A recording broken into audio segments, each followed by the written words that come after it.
Hey everyone, I am Shivangi और हम start करते हैं अपना chapter how do organism reproduce. और अपना चैप्टर शुरू करने से पहले हमें एक क्वेश्चन आना चाहिए कि why we are studying this chapter. Why do organism reproduce? क्या रिप्रोडक्शन एक एसेंशियल प्रोसेस होगा? ये क्या कह सकते हैं हम? नहीं है। क्यों? क्योंकि आप अपने लाइफ से ये सारे प्रोसेसेस जैसे डाइजेशन, रेस्पिरेशन, एक्सक्रीशन, अगर आप ये सब हटा दो ना तो आपकी लाइफ बहुत ज़्यादा इफेक्ट होगी। बट रिप्रोडक्शन एक ऐसा चीज़ है जब एलिमिनेट भी कर दो अपनी लाइफ से तो आपकी इंडिविजुअलिटी पर या उस इंडिविजुअल को कोई भी फर्क नहीं पड़ेगा। बट फिर भी ऑर्गेनिज्म रिप्रोड्यूस करता है। नेचर में तो ऐसा है ना कि जो चीज़ें बेनिफिशियल नहीं है या आपके लिए भी कुछ चीज़ें बेनिफिशियल नहीं होती तो आप नहीं करते, और नेचर में भी जो चीज़ें बेनिफिशियल नहीं होती वो प्रमोट नहीं की जाती है, बट स्टिल रिप्रोडक्शन होता है। ऐसा क्यों? इसमें एनर्जी भी ज़्यादा यूज़ होती है। सिंस आप एक ऑर्गेनिज्म बना रहे हैं, कोई एक नया इंडिविजुअल प्रोड्यूस कर रहे हैं तो उसमें एनर्जी इन्वेस्ट होती है, like food, time and efforts. तो इन सब एनर्जी लगने के बावजूद भी इंसान रिप्रोड्यूस क्यों कर रहा है? तो इसके जो कुछ कारण हो सकते हैं वो ये हैं। सबसे पहला तो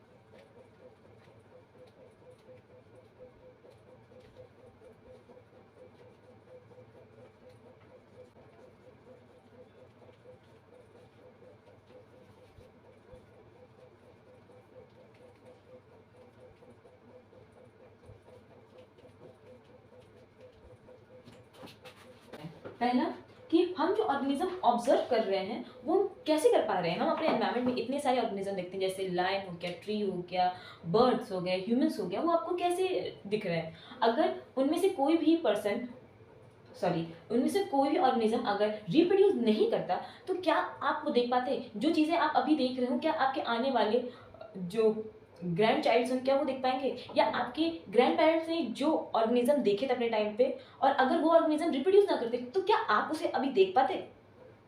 सो यहीं पे रोल आता है आपका रिप्रोडक्शन का।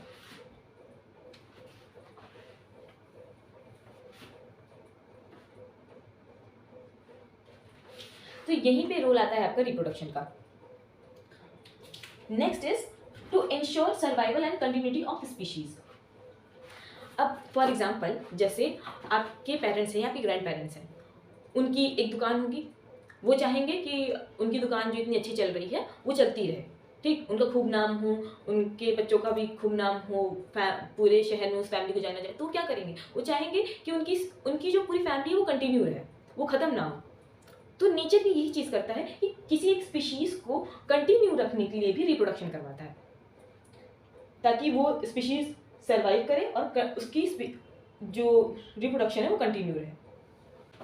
सिमिलरली इन अबव एग्जाम्पल कि अगर कोई फैमिली चाहती है कि उसका कोई कारोबार है वो चलता रहे तो क्या चाहेगी? जो सेम स्टैंडर्ड उनके टाइम पे मेंटेन था वही आने वाली जनरेशन में भी स्टैंडर्ड मेंटेन हो। बट वो स्टैंडर्ड मेंटेन कैसे होंगे? जब वो पर्सन या जो भी उसका टेक केयर कर रहा है उस बिजनेस का, वो अगर उसे प्रॉपरली सेम तरीके से जैसे पेरेंट ने किया था अगर वो उसी तरीके से करेंगे तभी ना वो बिजनेस सक्सेस होगा। सिमिलरली नेचर भी चाहती है कि जो पेरेंट में जो जीन होते हैं वो आगे ट्रांसफ़र हो और वो स्पीशीज़ कंटिन्यू है। तो वो स्पीशीज़ को कंटिन्यू कैसे करवाएंगे? जेनेटिक इन्फॉर्मेशन को पास करके।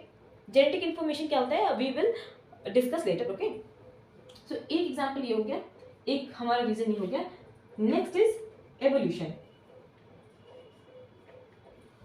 सिमिलरली जैसे हमारे पेरेंट्स चाहते हैं कि बेटर चीज़ प्रमोट हो, हमारे बच्चे बेटर हो, हमारा बिजनेस बेटर हो, सक्सेस हो लाइफ में, सेम नेचर भी ऐसे ही है। जो मदर नेचर है ना वो चाहती है कि हमेशा बेस्ट चीज़ें प्रमोट हो। आप क्या चाहोगे? कि हमेशा अच्छी चीज़ों को आप चूज़ करो, आप हमेशा बेटर बनो, एक गंदे इंसान है एक अच्छे इंसान बनो, हमेशा बेटर की ओर बढ़ो। तो नेचर भी यही चाहता है कि लाइफ जो आगे बढ़े ना, अर्थ पे जो भी लाइफ है आगे जो ग्रो हो वो बेटर ही हो, बेस्ट से बेस्ट हो, कि वो हर चीज़ सर्वाइव कर ले जाए, हर चीज़ों को सह सके। तो नेचर चाहती है कि एक स्पीशीज़ में एवोल्यूशन हो। जैसे एक टर्म होता है चेंज, मतलब बदलना, और एक होता है टर्म एवोल्यूशन। एक ऐसा चेंज जो पॉजिटिव हो, जो बेटर हो।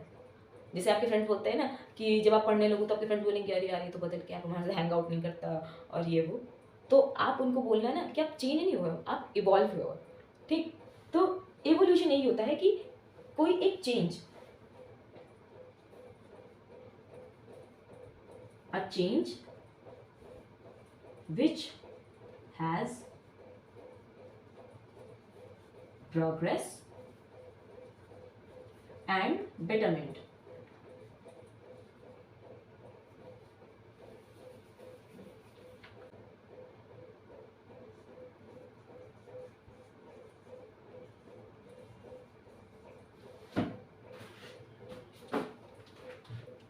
ये सिंपल लैंग्वेज में हो गया, बट बायोलॉजी टर्म्स में हम क्या यूज करते हैं?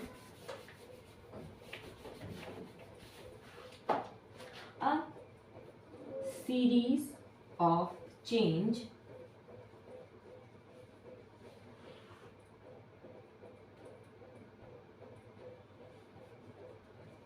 which having surviving quality.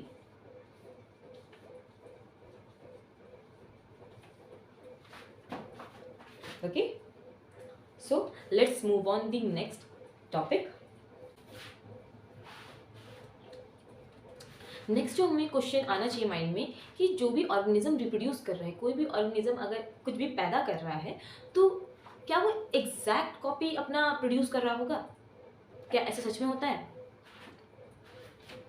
तो हमें ये let's write this question, okay, because हमें क्वेश्चन लिखते जाना है। क्यों? क्योंकि हम जो भी क्वेश्चन लिख रहे हैं या हमारे माइंड में आ रहे हैं ये डायरेक्ट आपके क्वेश्चन पेपर में पूछे जाते हैं। क्योंकि आपके अब जो क्वेश्चंस आ रहे हैं वो लाइव एग्जाम्पल बेस्ड आ रहे हैं कि आप उसे लाइफ में आप उसे कैसे अप्लाई कर सकते हो।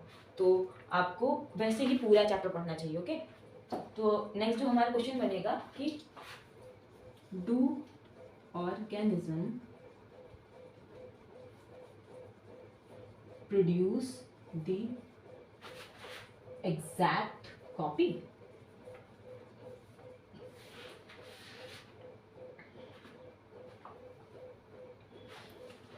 तो इसका आंसर है नहीं।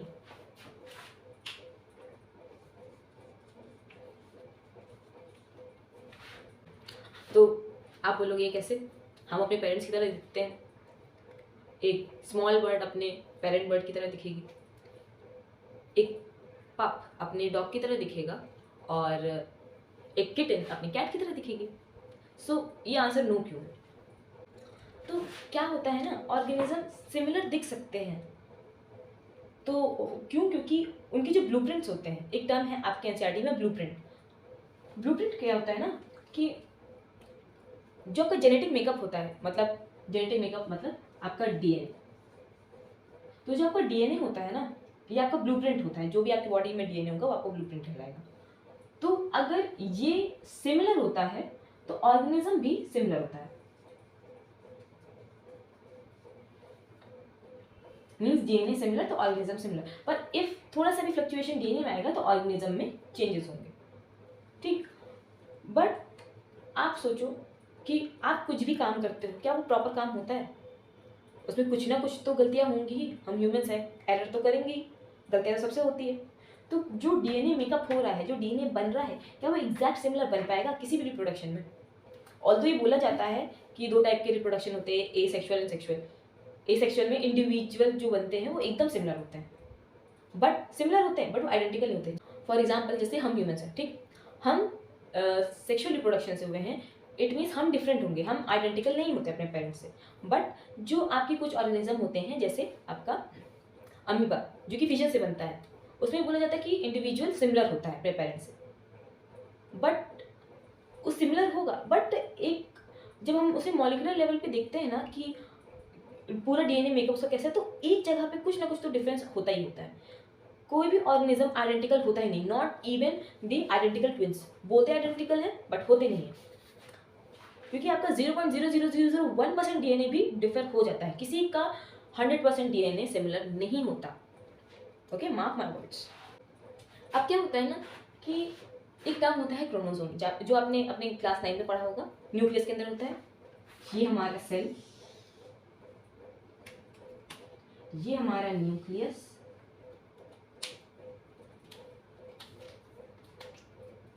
और ये हमारा क्रोमोसोम।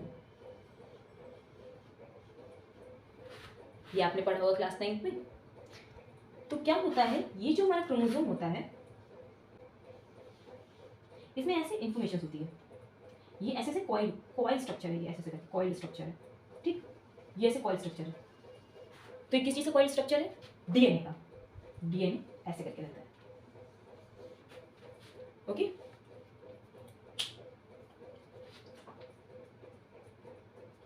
तो ये जो डीएनए होता है ना, इसमें यहाँ पे जो न्यूक्लियोटाइड्स होते हैं, ये किसी ऑर्गेनिज्म में अगर वो सिमिलर होता है तो ये पूरा सिमिलर हो सकता है, बट हो सकता है उसमें एक आपका डिफर कर जाए, एक आपका अलग तरीके का हो सकता है, but still majority of the DNA में ये ज़्यादा है। इसलिए जो आपका नया डीएनए बनेगा, वो एग्जैक्ट सिमिलर होगा बट आइडेंटिकल नहीं होगा। Can be similar but not identical, okay. Means इसमें ज़्यादा वेरिएशन नहीं है।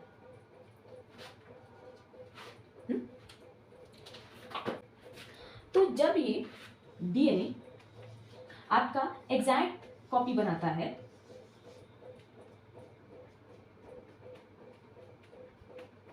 तो क्या होता है, ये पेरेंट से ऑफस्प्रिंग गया,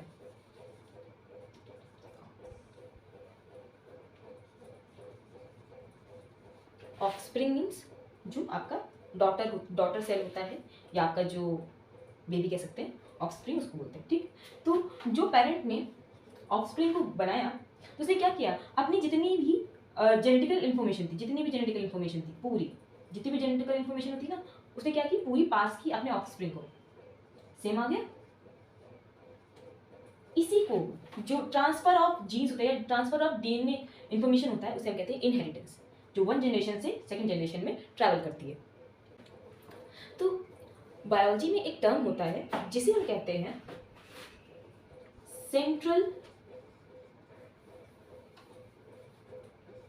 central dogma of molecular biology.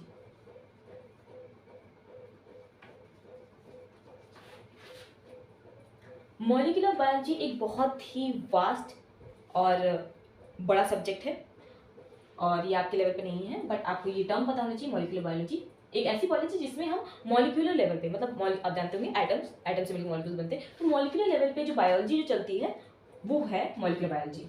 तो मॉलिक्यूलर बायोलॉजी का एक मेन सिद्धांत होता है, एक प्रिंसिपल होता है, जिसे कहते हैं सेंट्रल डॉगमा। इस डॉगमा में क्या बोला गया है कि जो डीएनए होता है वो बनाता है आरएनए, और आरएनए आपका क्या बनाता है, प्रोटीन।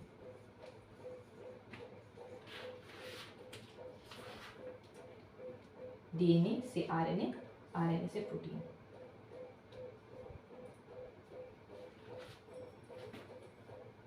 यहां पे हम ये साइन नहीं लगा सकते, यहां पे हम ये साइन लगा सकते हैं। क्यों, मैं आपको बताती हूँ। और यहां पे एक साइन लगेगा ये, क्यों, बिकॉज डीएनए को बना सकता है। डीएनए आप जानते हैं ना,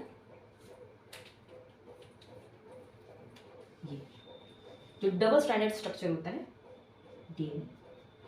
आरएनए क्या होता है, सिंगल स्ट्रैंडेड स्ट्रक्चर होता है।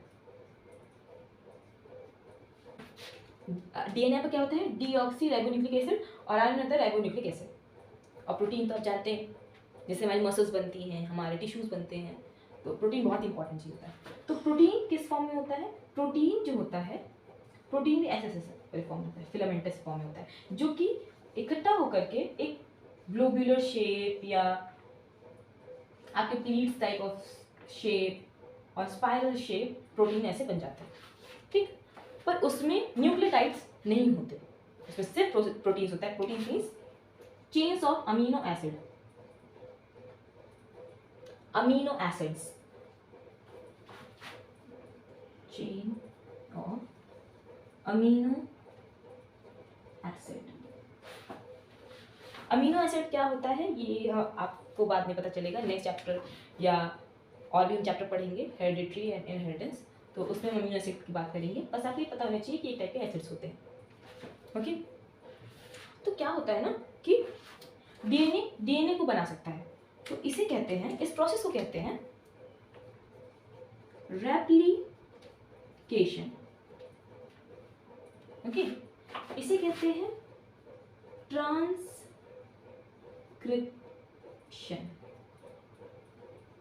इसे कहते हैं रिवर्स ट्रांसक्रिप्शन।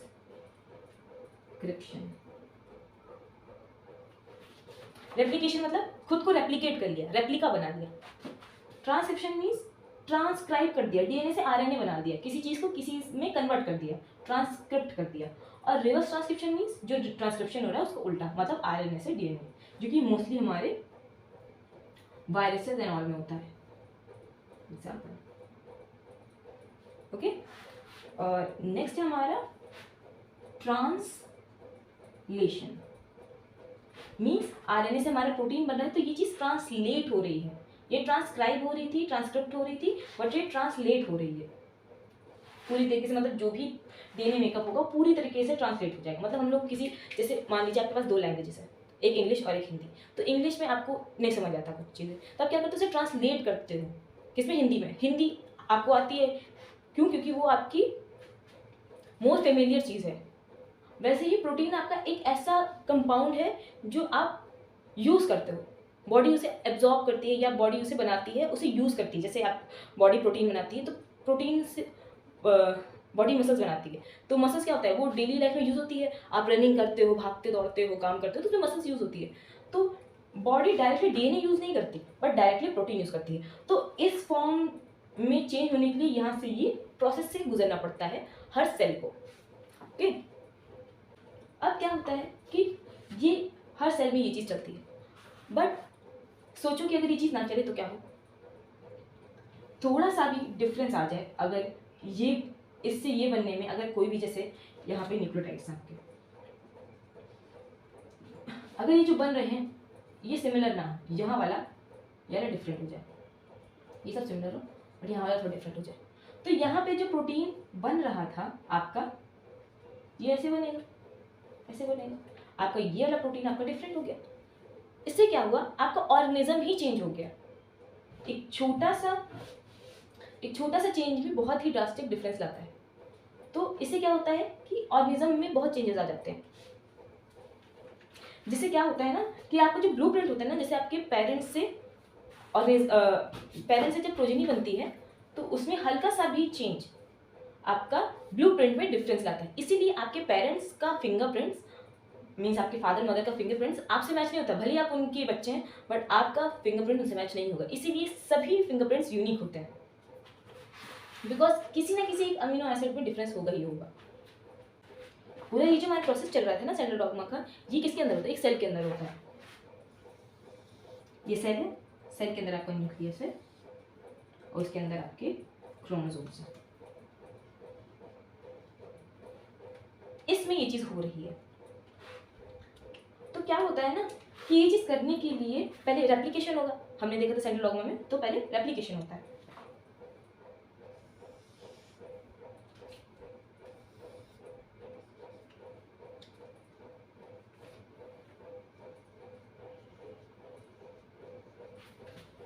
ये रेप्लिकेशन हुआ,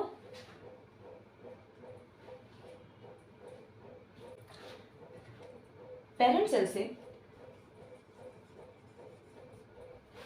हमें प्रोजेनी बनानी है, तो ये डिवीजन होगा, रेप्लिकेशन होगा डीएनए का, तो यहाँ पे डीएनए का डिवीजन हो गया। बट इससे क्या हुआ, इससे एबनॉर्मलिटी क्रिएट हुई ना। एक न्यूक्लियस के अंदर 4 क्रोमोसोम, और यहाँ पे क्या था, एक न्यूक्लियस में 2 क्रोमोसोम, जो कि ओरिजिनल वन था।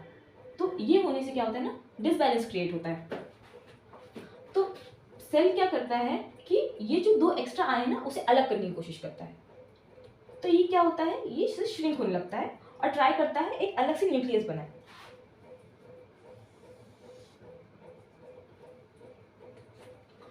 ऐसे करने का ट्राई करता है और ट्राई करता है कि अपने ये जो 2 एक्स्ट्रा क्रोमोसोम है ये नेक्स्ट में भेजे ना। बट स्टिल अभी भी ये चीज़ सही नहीं है क्योंकि ये एक सेल के अंदर है। तो अगर ये इसे अलग हटा देगा तो फायदा क्या रह जाएगा? हमारा जो डीएनए है वो डीएनए बाहर आएगा तो मर ही जाएगा, कोई सेंस ही नहीं उसका। तो क्या होता है ना कि ये सेल भी क्या करता है, डिवाइड करता है एक नया बनाने के लिए, एक नया सेल बनाने के लिए, जिससे ये अलग हो करके, ये एक्स्ट्रा जो डीएनए बन रहा है ये अलग होकर के रह सके। तो सेल भी ऐसे करके डिवाइड होती है।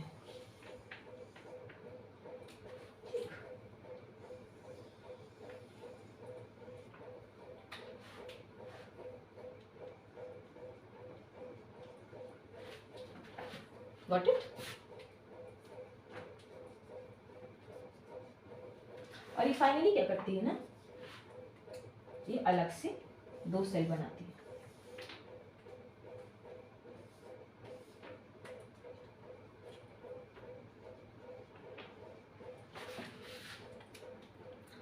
तो क्या होता है, ये जो डिवीजन ऑफ न्यूक्लियस होता है इसे कहते हैं कैरियोकाइनेसिस। कैरियो मीन्स न्यूक्लियस,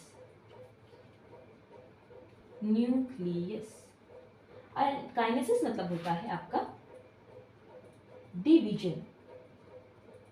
ये डिवाइड हो रहा है ना, अलग हो रहा है, इसे डिवीजन कहते हैं। सेम इस प्रोसेस को कहते हैं, सेल का डिवाइड होना, साइटोकाइनेसिस। साइटोकाइनेसिस, साइटो मीन्स आपका साइटो मीन्स आपका cell, whole cell, and kinesis means division. ठीक, तो आपके पेरेंट्स से क्या बनेंगे, ये आपके डॉटर सेल बन गए।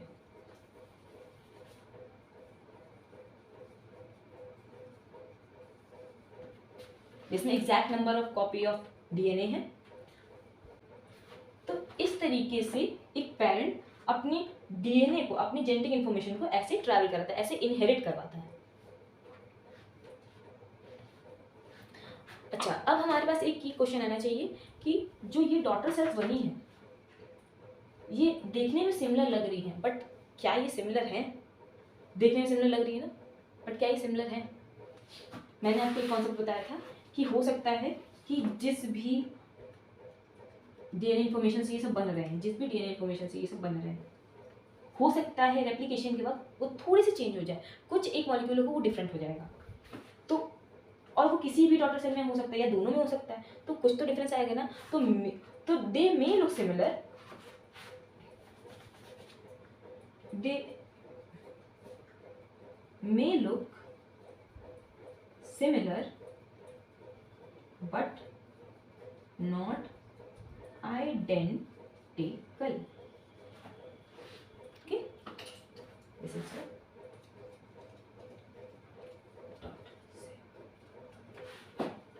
तो अभी हमने प्रीवियस एग्जाम्पल में देखा कि वो आइडेंटिकल नहीं होते हैं, बट कैसे आइडेंटिकल नहीं हो रहे हैं? पहले तो ये हो सकता है कि हमें ये चेक करना पड़ेगा कि कितनी एक्यूरेटली जो कॉपिंग हो रही है, कॉपिंग ऑफ डीएनए हो रही है, क्या वो एक्यूरेट है। How accurately the कॉपिंग of genetic material is done. Second is, जब भी कोई डिवीजन होगा या कॉपिंग ऑफ जेनेटिक मटेरियल होगा, उसमें कुछ ना कुछ तो वेरिएशन आएगा ही आएगा। ये थंब रूल है कि कुछ वेरिएशन आता ही आता है। There will be some variation at each time और कॉपिंग डीएनए। बायोलॉजी में एक टर्म होता है जिसे कहते हैं म्यूटेशन।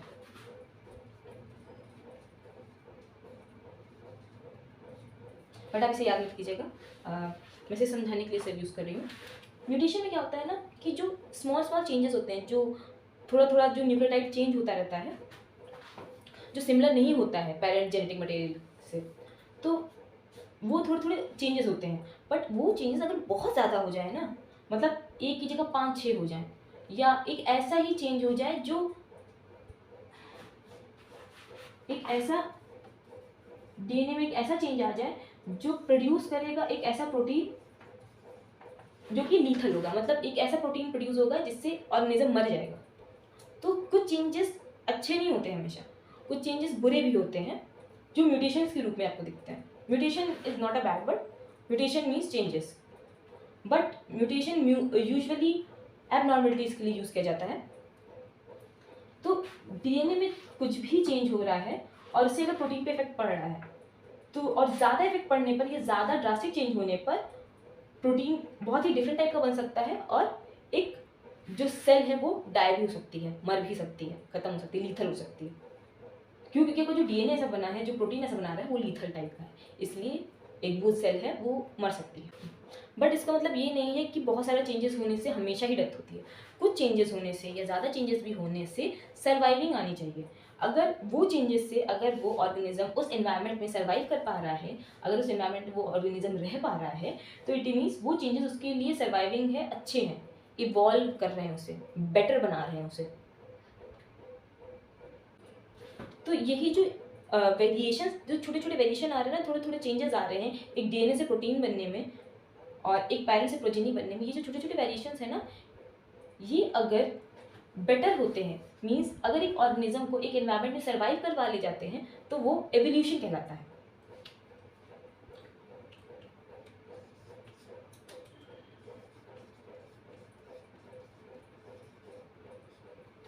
मीन्स एक ऑर्गेनिज्म में जो चेंजेस हो रहे हैं, अगर वो बेटर हैं, एक एनवायरनमेंट में वो उस ऑर्गेनिज्म को सर्वाइव कर ले जा रहे हैं, तो वो एवोल्यूशन कहलाता है। Now the importance of variation.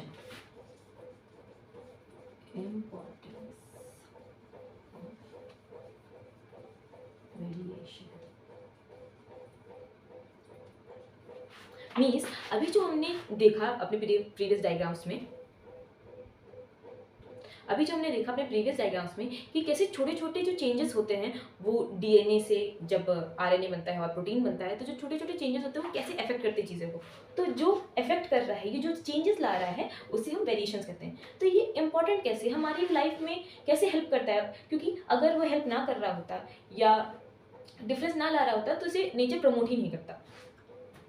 तो वेरिएशंस क्यों आ रहे हैं और इसका इंपॉर्टेंस क्या है। तो क्या होता है ना कि जो ऑर्गेनिज्म होता है ना, जैसे ये कोई आपका एक एनवायरनमेंट है, ठीक, इसे हम नीश कह सकते हैं। Do you know what is niche? Niche is not a place, but एक ऐसा एनवायरनमेंट जो आपके लिए सूटेबल हो। किसी एक ऑर्गेनिज्म के लिए एक एनवायरनमेंट कितना सूटेबल है या वो कंफर्टली उसमें रह पा रहा है कि नहीं, उसे हम नीश कहते हैं। जैसे कहते हैं ना, ये मेरा नीश है, मैं इसमें कंफर्टेबल, मैं इसमें काम कर पा रहा हूँ, तो आप उसमें कंफर्टेबल है, आप उससे यूज टू है, तो वो आपके लिए नीश हो जाएगा। वो आपके लिए प्लेस नहीं होगा, आपके लिए नीश होगा। प्लेस आपका एक फिजिकल वर्ड है, बट नीश आपका एक एब्स्ट्रैक्ट वर्ड है जो कि यूज होता है कंफर्टेबल प्लेस और फेवरेबल एनवायरनमेंट के लिए, ठीक। तो अगर ये किसी ऑर्गेनिज्म का नीश है, ठीक, तो अगर ये वाटरी है, ठीक, इसका टेम्परेचर भी 30 डिग्री सेल्सियस है, तो एक ऑर्गेनिज्म क्या करता है ना कि किसी नीश के अकॉर्डिंग रिप्रोडक्शन करता है। मीन्स जैसे फिश है, फिश को चाहिए वाटर, तो वो वाटर वाले एरिया में है, तो वो अपनी नीश को यूज करके अपना रिप्रोडक्शन करती है, अपने छोटे छोटे फ्राइज बनाती है, ठीक। सिमिलरली अगर ये हो जाए ड्राई एरिया, तो अब यहाँ फिश तो रिप्रोड्यूस नहीं कर पाएगी, तो यहाँ पे कौन रिप्रोड्यूस कर पाएगा? कैमल्स। तो कैमल्स के लिए या तो कैमल हो गया,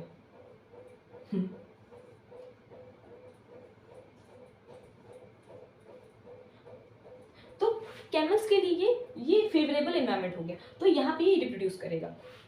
तो इसके लिए ये नीश इंपॉर्टेंट हो जाएगी। इस नीश की वजह से ये यहाँ पे रिप्रोड्यूस कर पाए।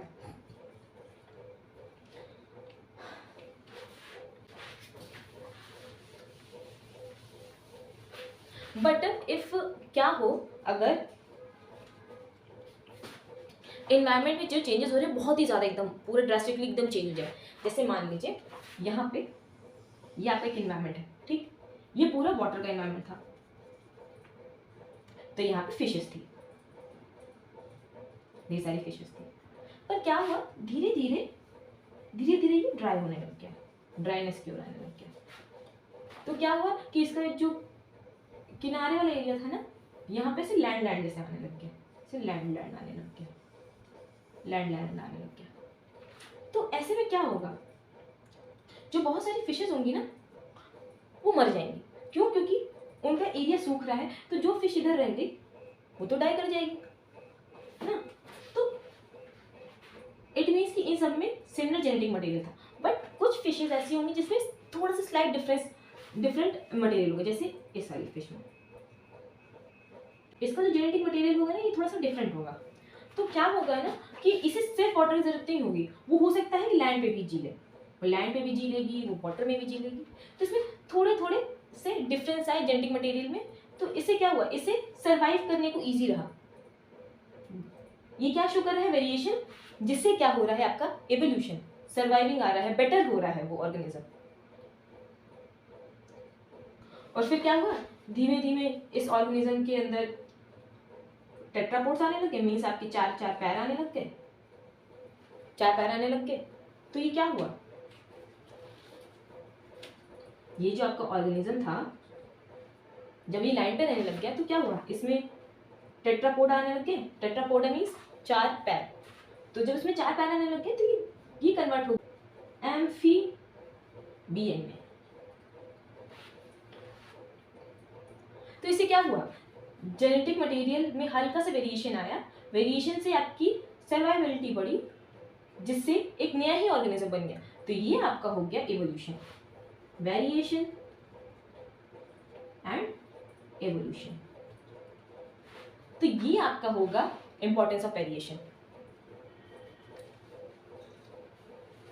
जिससे हम इसे कैसे एक्सप्लेन कर सकते हैं कि अगर एक ऑर्गेनिज्म किसी नीश में बहुत ही ज़्यादा कंफर्टेबल है और उसका फेवरेबल नीश है, बट जैसे ही नीश में बहुत ड्रास्टिक चेंज आता है, तो इफ ऑर्गेनिज्म में वेरिएशन है, ऑर्गेनिज्म सर्वाइव कर ले जा रहा है उस ड्रास्टिक चेंज में भी, तो वो एवोल्यूशन शो करेगा, जिससे ऑर्गेनिज्म सर्वाइव कर जाएगा। ओके, तो ये था आपका importance of variation.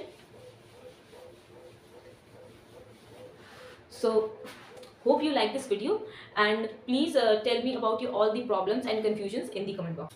So thank you so much.